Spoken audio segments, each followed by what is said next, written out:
Hari ini merupakan hari kedua penghitungan suara untuk pemilu ulang metode pos di Kuala Lumpur, Malaysia.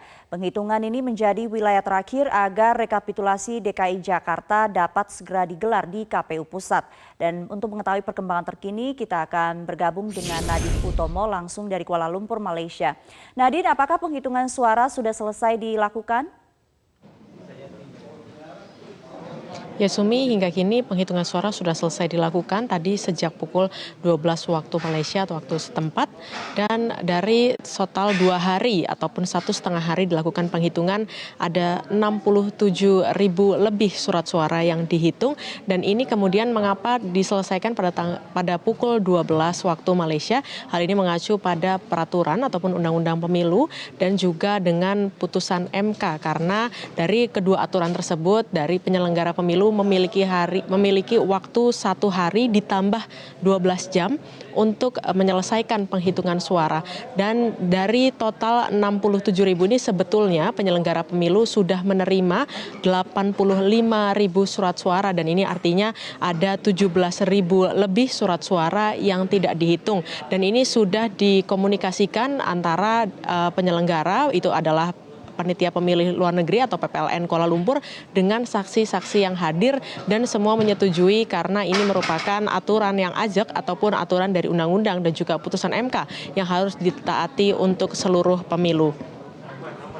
Dan dari total 67.000 ini kemudian dibagi untuk kelompok pos yang mengerjakan penghitungan, ada total 125 kelompok pos yang mengerjakan, dan ini mereka adalah menghitung dan menyortir mana surat suara yang sah, mana yang tidak sah, dan kemudian menuangkannya data tersebut dalam formulir C1. Sumi. Lalu apa langkah selanjutnya setelah penghitungan suara ini selesai dilakukan?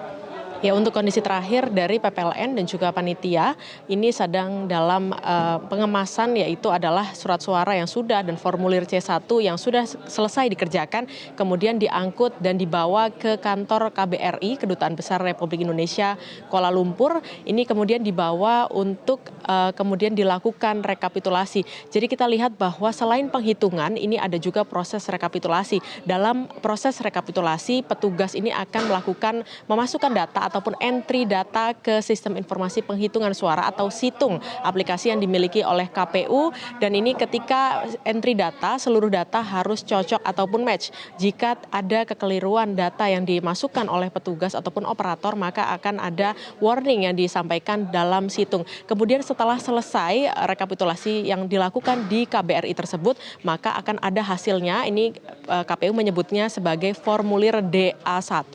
Setelah petugas menyelesaikan DA1, ini adalah dari PPLN dan juga tim situng yang akan bekerja untuk menyelesaikan DA1 ini. DA1 ini akan dibawa menuju ke pleno rekapitulasi. Ini ditargetkan akan digelar esok hari, yaitu hari Sabtu pada tanggal 18 Mei 2019. Dari pleno tersebut, kemudian seluruh saksi akan diundang dan akan menyandingkan data, baik itu dari pemilihnya, jumlah suara sah yang masuk ke partai politik maupun pasangan calon presiden dan wakil presiden, apakah ada keberatan, apakah ada sanggahan, seluruhnya akan disampaikan dalam rapat pleno ini. Setelah pleno selesai, maka kemudian langsung dari pihak PPLN dan juga Panwas akan masuk ke rekapitulasi nasional. Mereka akan terbang ke Jakarta untuk menyelesaikan rekapitulasi yang ada di KPU RI, dan perlu diketahui bahwa untuk luar negeri ini masuk ke dalam Dapil DPR RI DKI Jakarta 2. Oleh karena itu, maka seluruh rekapitulasi di Provinsi DKI Jakarta ini akan selesai ketika